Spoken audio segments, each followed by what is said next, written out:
Hey guys, welcome back. Let's make some more progress on this model. Let's get the cab finished, at least the interior, and let's get started on creating the mass excavator boom.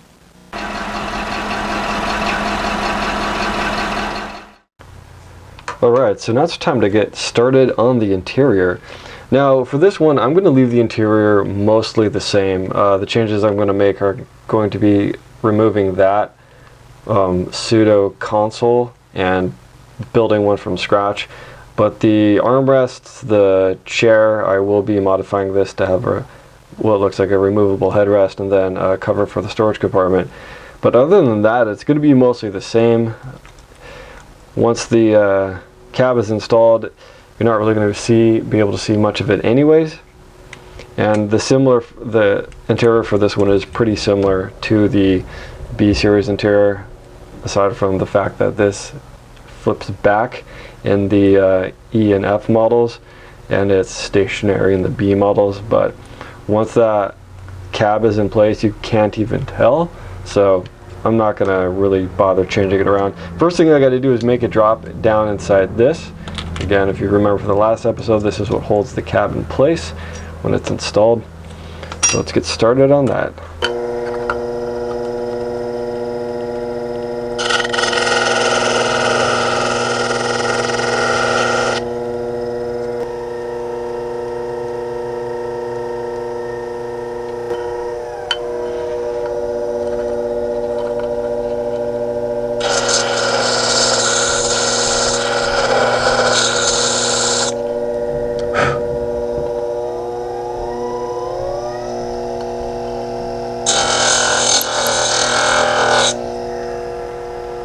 Alright, so I got the interior fitted into the support piece for the cab. It all holds itself together quite well, so gluing will definitely be pretty easy for this part.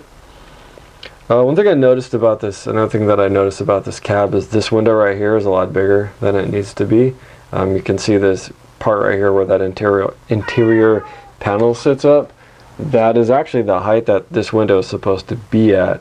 But when they were casting this cab or designing it to be casted, I guess they figured it would be easiest to do it that way, or maybe they didn't have good reference photos, or stop. You've been fed already. No. Maybe they didn't have accurate drawings or something, I don't know. But I'm not going to sweat this one too much because this isn't going to be very visible once the boom is installed. To make it look a little cleaner, I will use some putty to fill in that void that's right there, which is left over from the impression of the control arm that's on the inside, or the little joystick in there. So I'll leave that the same, but I am going to redo the little control panel that's supposed to be down here for monitoring the system gauges and all that. Alright, so I just popped the seat out here. It was glued in, I think, with super glue. I just used a little injection, or they call these irrigating syringes. You can get these from, ask your dentist. A lot of times I have them for like when people need help getting debris out from between their teeth. And I just injected a little bit of the isopropyl alcohol around the joint where this stuff was glued together, and then I used the tip of a more blunt style X-Acto blade to get it to pop off. Oh, sorry, I didn't realize my lighting was a little goofed up there. Fix that. So now I gotta take and cut the back of this down because it is not fitting under the back window.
Gonna try out Plastruct on this stuff. It's this.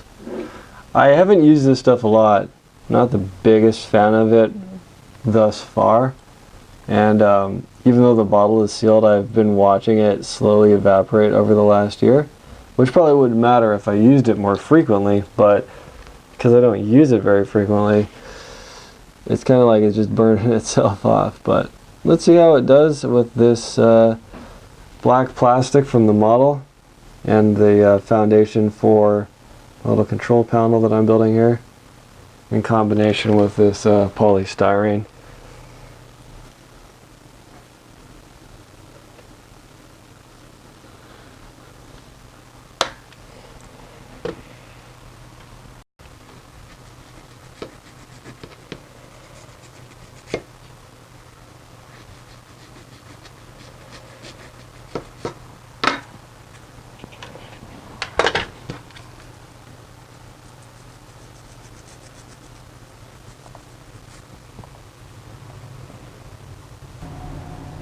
Alright, sit rep.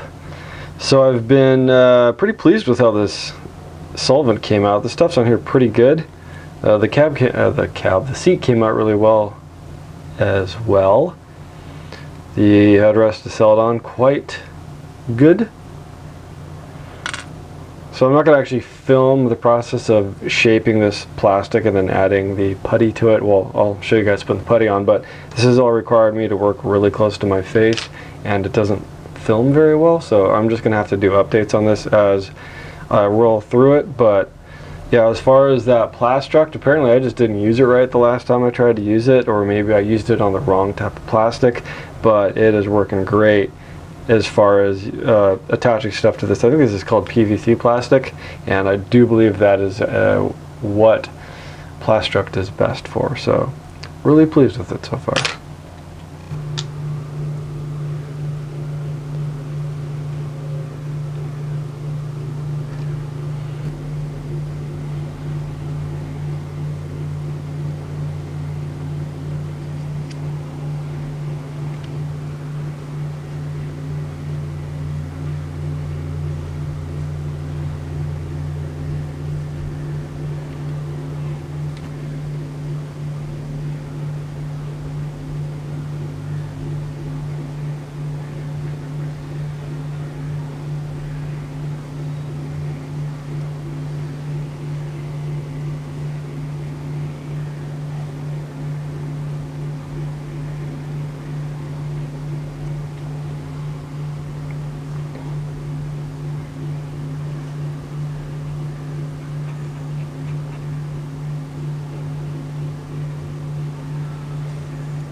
Let it dry.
It's a lot of effort for something that's not going to be very visible, but I enjoy the challenge of trying to make it look like it came with the model.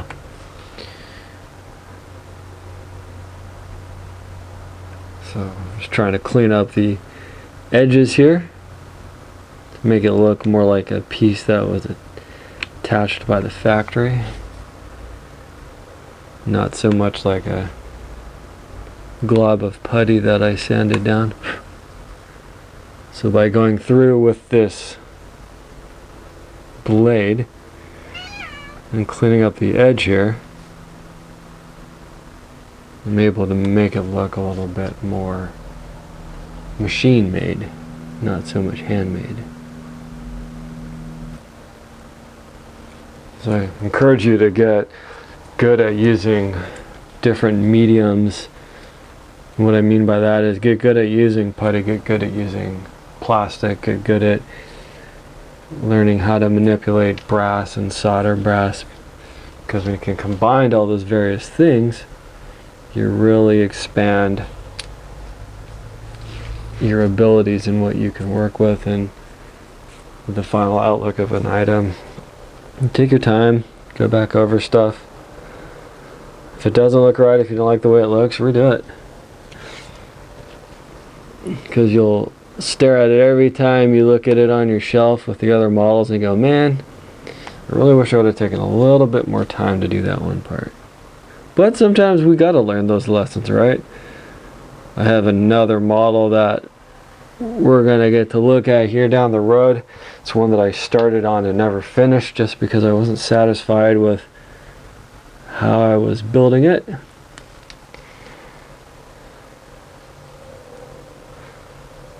So this will get primered before I paint it.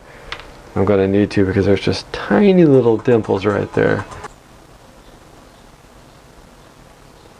Put a little bead up here.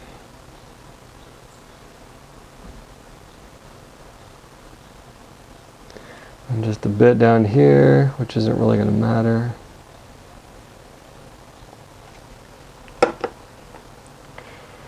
Take the panel and just drop it in place. We're not going to press it yet. I want to make sure I get it where I need it.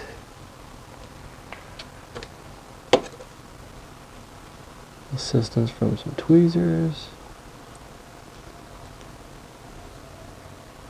Alright.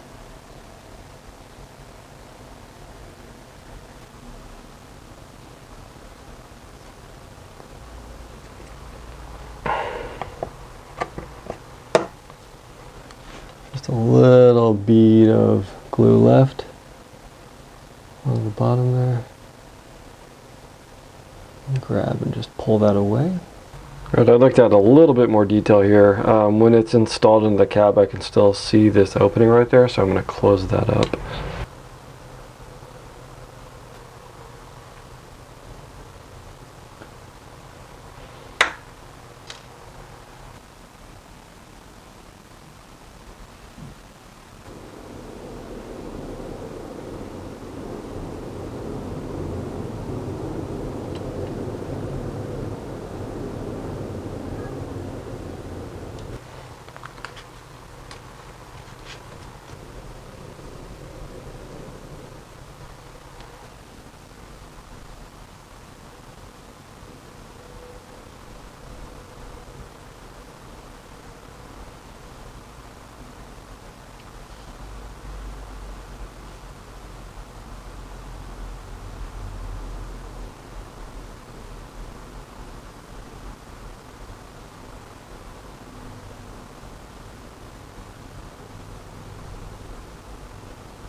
So the building aspect of the interior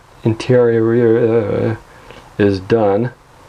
Got the seat the way I'd like it. All we need to do is just come back later and prime the stuff, get it ready for paint, and then I'll sand my putty job down to make it look smooth. And that is pretty much it for the cab. So I think it's time to move on to some more of this machine.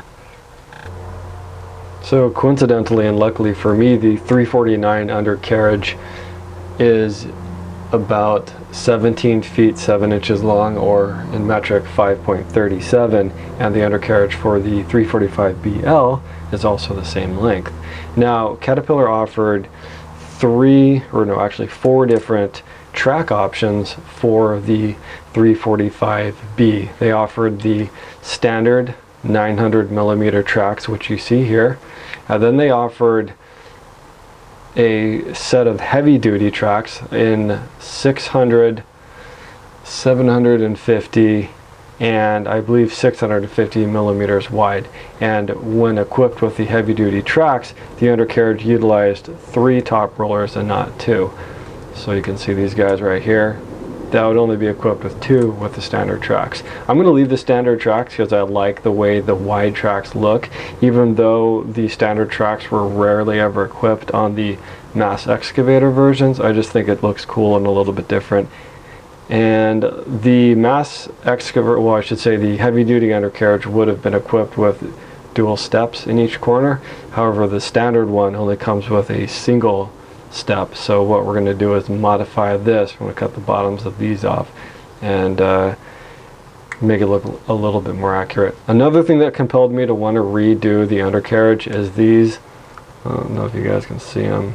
These are little stickers, and they basically are the lift points for the undercarriage. The 345 didn't come with that painted on. And then I don't know if you can see it, but there's a little bit of glue debris on the paint from when they glued these in place at the factory. And that was kind of the nail in the coffin for me wanting to just repaint and redo the undercarriage. And then this isn't painted as well. I'll leave the gear plastic because it is a rub point, but I'm going to repaint that. And these will get painted also.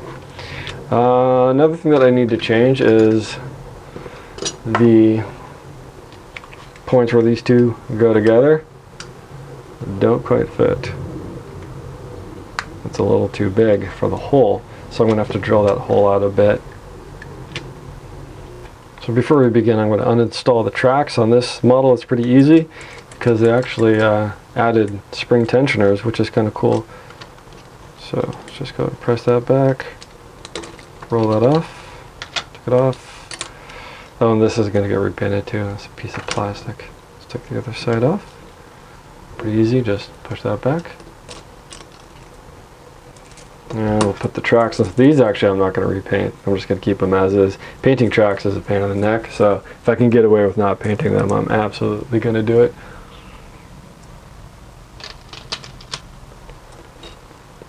And then I'm going to have to remove this from the bottom. Alright. Let's carefully remove this. I don't want to send anything flying.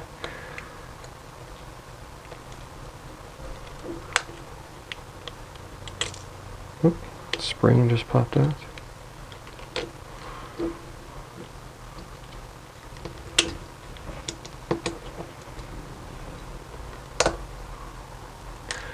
Oh, that's simple. Now where was that spring? It was probably right here.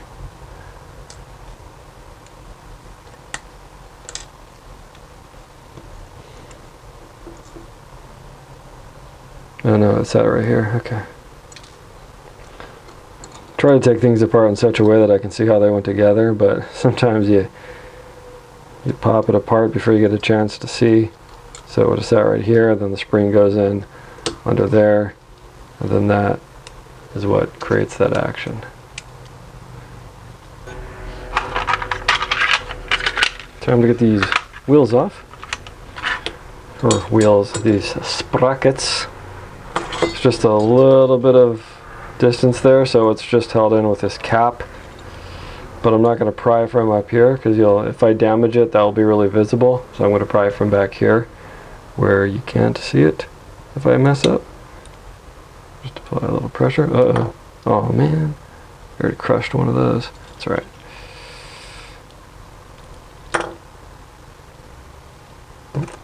Not enough.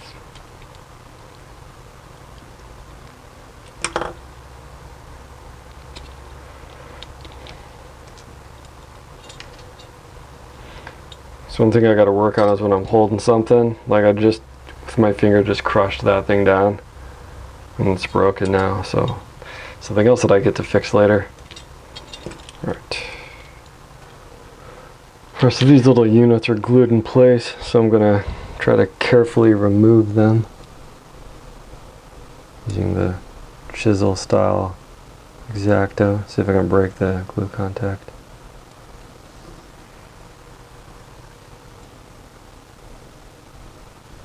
Okay. Let's use some rubbing alcohol on that.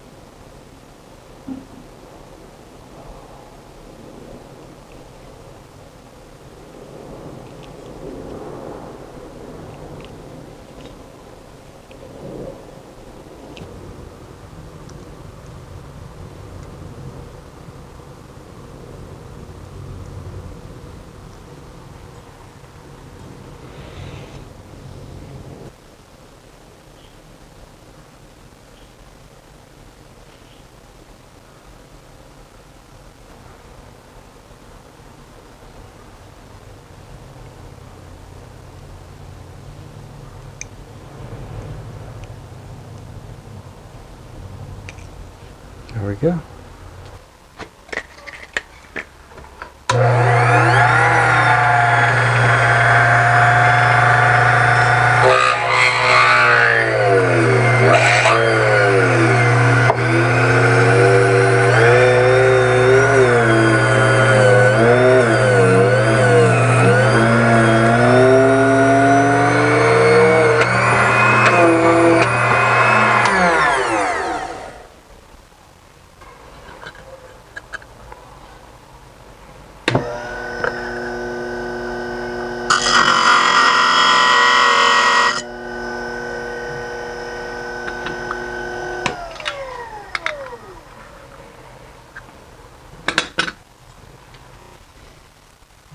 Alright, so progress report. We are done with this phase of the undercarriage and the body. Pretty much done all the grinding and cutting that I need to do on this to make it right. Body filler, I'm going to do all of the body filler for the project at the same time, and the next component that we're going to need body filler on is going to be the boom. But first we have to get some cutting done on that. Fine details like grab rails, hydraulic hoses, all the little steps and so on will all be done at the very end, right before paint prep, because I don't want to risk damaging any of the small stuff, and I want to do all my body filling at the same time, so I only have to get this stuff out once. So this guy we're going to put away, and we will revisit this later when it's time to do a body filler. And now it's time to get on to making a mass excavator boom out of this boom. Alright, let's talk booms real quick. So boom length is measured from this point to this point. So when you see something that says like it's a 6.9 meter boom, it's basically 6.9 meters from this ferrule to that. Let me get this guy all the way to right there. So to make this into a mass excavator boom, this thing needs to be 7 millimeters shorter. And you got some options of where you want to take the length out of. I'm going to take it out of right here. Now if you take a better look at the spot, you can see that there's a bit of a transition point right here. This is the best place to hide cuts. So what I'm going to do is cut 7 millimeters out there and scoot this back, and then all of this stuff on the top here is getting removed, and I'm going to remake this out of brass and glue that guy in place, and some other details will get done here too. This thing unfortunately is a bit of like a raised spot where they painted this decal on, so that's going to have to get ground off. A bunch of other stuff is going to have to happen here, and I know mass excavator booms actually have a slightly different curve profile to them too. They're not just a shorter boom, but it's a real minute detail I'm not going to notice. Other people probably won't notice either. So let's get cracking on this thing.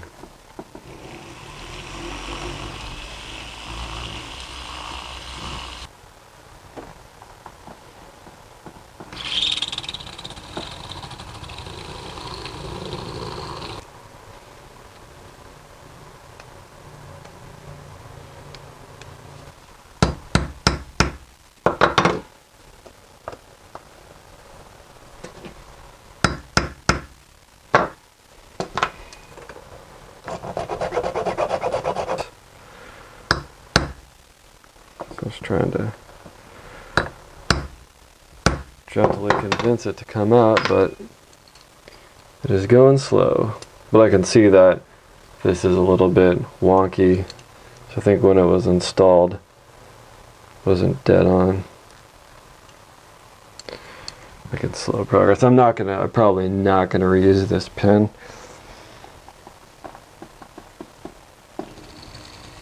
Actually, most likely not going to.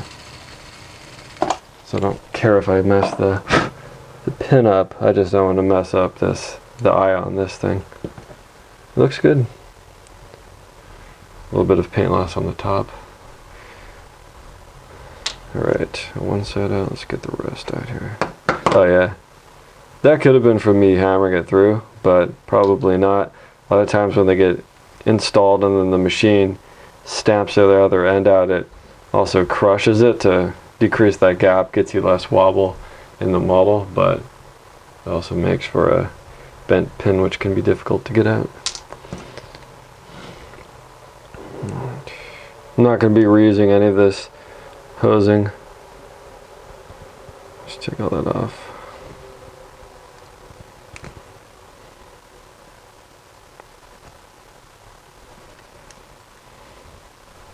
That guy is painted in there pretty well. I'm also not reusing this top part, but oh, that came out easy. Nice. Punched it right through. Set that off to the side. We'll reuse that. Not sure about these lights. Those are kind of weak sauce. Those will probably go adios too. Curious to see what the inside of this looks like once I cut this off. We'll see if this plate is loose. I'm going to take putty and fill all that in.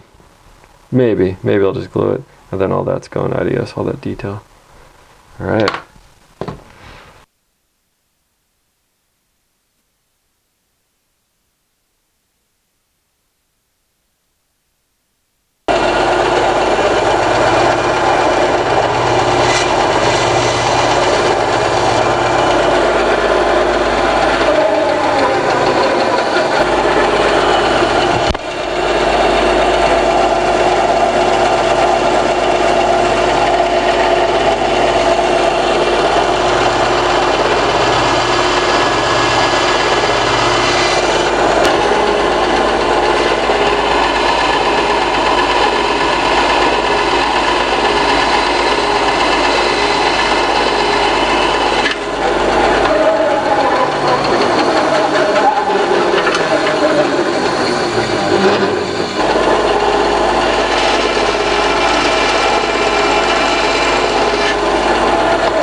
Looking pretty good. It's like just slightly over, so it leaves me a little bit of room to sand.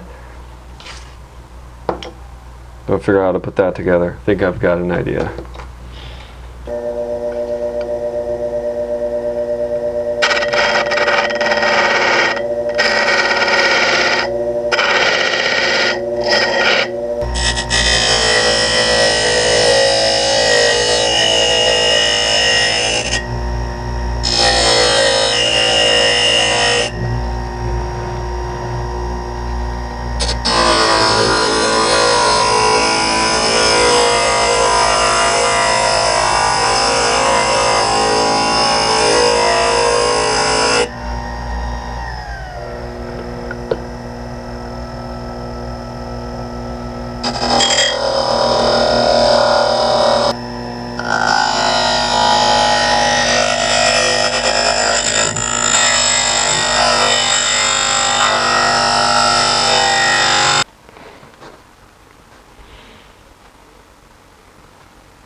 There's something about this file that really friggin' annoys me, and I don't know why it's like this. It might be beneficial to some people, but I dislike it. The filing ends well before the end of this. So if I'm trying to file something down like this, it's not doing anything because it comes to an end right here, but this part isn't doing anything to that. So it's time to get rid of the end of this.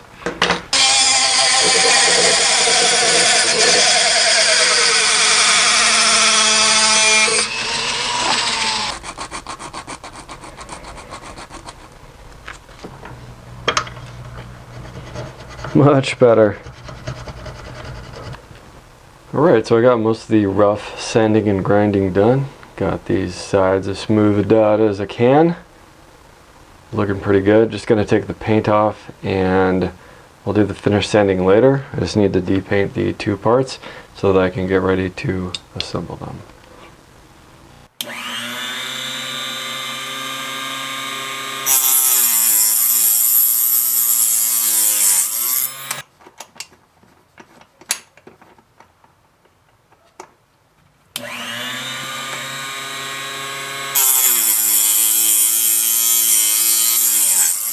Alright, so we got this little hole right there. Tube fits into the hole. And then we got some boxing. It's going to fit on the other outside of that. Like that.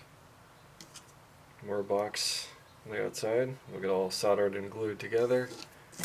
And then inserts into there. You guys get the picture? Let's get moving.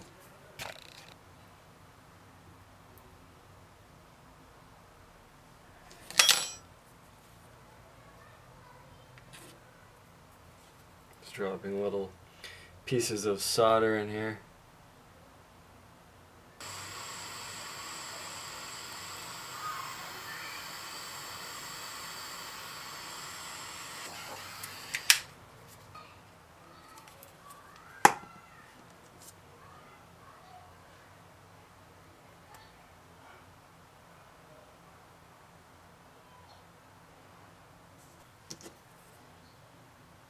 Let's check it all out. Fits in there. This will need to be ground back a little bit more, but got the square shaped hole. And this little plug fits down in there. Now what I'm going to do, because I'm sure a lot of you guys are seeing the same thing, is eventually this could pop loose and spin. I'm going to drop a hole in the side and create like a locking pin so that this has a little bit more retention, and then I'll fill that full of JB weld and position this just the way I want it, later and glue it in place, and then all the blending will happen. Alright, got all this shaped up, glued in place on this end. Now I just need to JB weld it into here.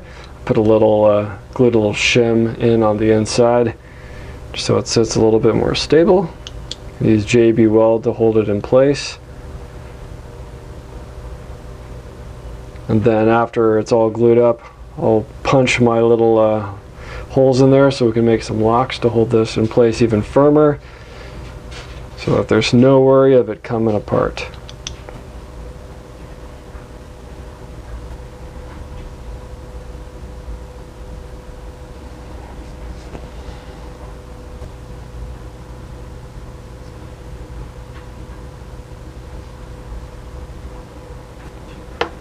Ah, Steven. Steven! A little squeaky there. Alright, so don't worry about that later. This installed.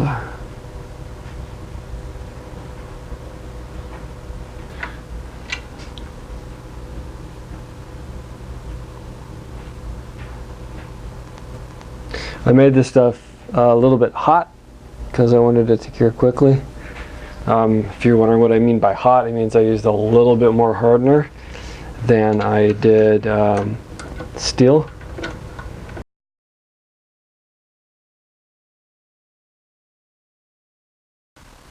Alright, so in the last clip you guys probably, some of you caught a little mistake that I made. I said that I made the mix for my JB Weld Hot, which basically means that you add more of a curing agent or a hardener to something that you're mixing to make it cure faster. What I failed to remember is that you can't make epoxies hot. Epoxies require a 1-to-1 mix, and if you don't mix them 1-to-1, they don't come out right. So the first go of gluing this guy together actually came out rubbery. This whole thing would like move back and forth. Took it apart, ripped all the gunk out, redid it with the regular JB Weld, not the JB Weld Quick, and it is pretty rock solid now.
Alright, so I didn't show the sanding process on this because it's just sanding, but you can see I've sanded away all the excess filler, and this guy is pretty much just ready to be set to the side.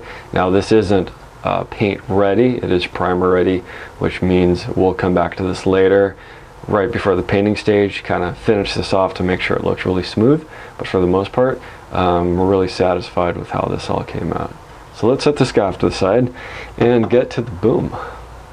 So I finished putting in the putty all around this whole edge, and now it's time to go in and clean all of that up, and then I'm probably going to add a little bit of styrene to the sides to help make that transition a little bit more uniform. For the initial removal of material, I like to use sandpaper, and I'll usually mount it on a block.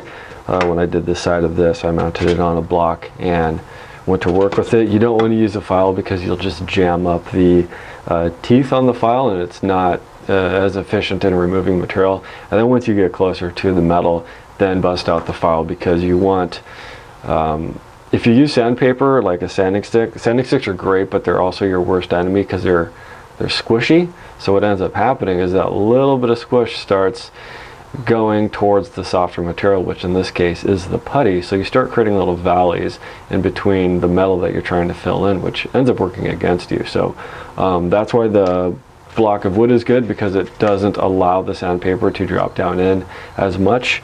And then these are really good for when you're trying to work on like a surface that you want to round out, you want to make something look a little bit more natural. This would be a good option for that. For this guy to hog off the most of this material, I'm going to go with the sandpaper routine again, but this time I'm going to use a little bit smaller piece of wood. Another thing too, if you do a lot of folds in the sandpaper, it's not going to create as rigid of a working piece as you want. But right now I don't care because I'm not getting it down that close yet. So I'm just going to start working at it, getting some of the stuff off.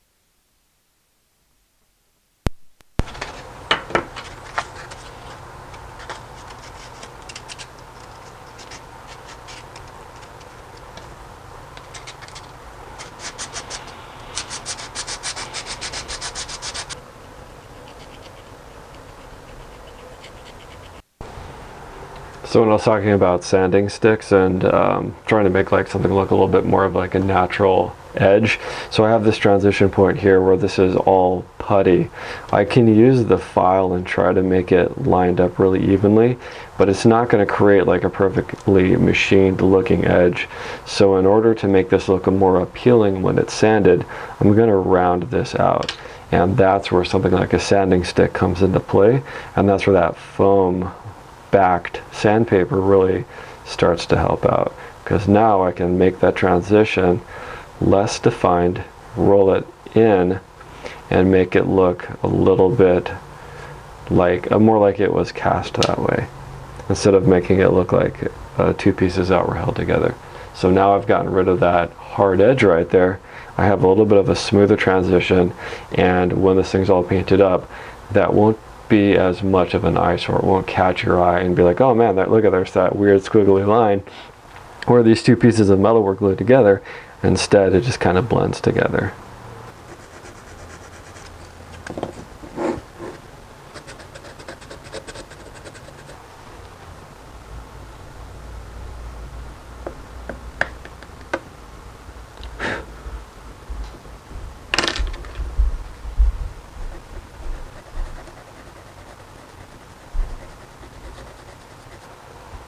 Alright, so I got the initial angle and everything cut into there, but I'm not entirely satisfied with how that looks.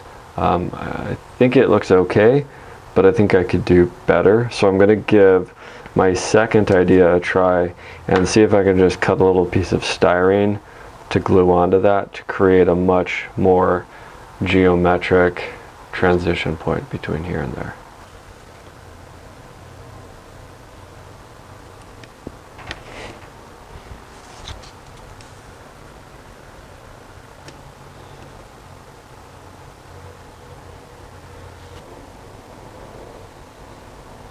Oh jeez. Alright.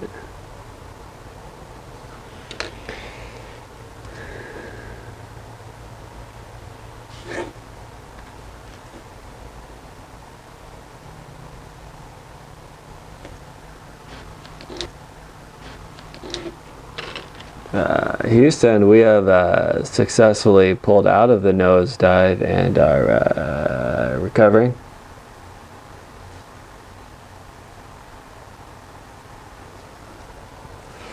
Alright.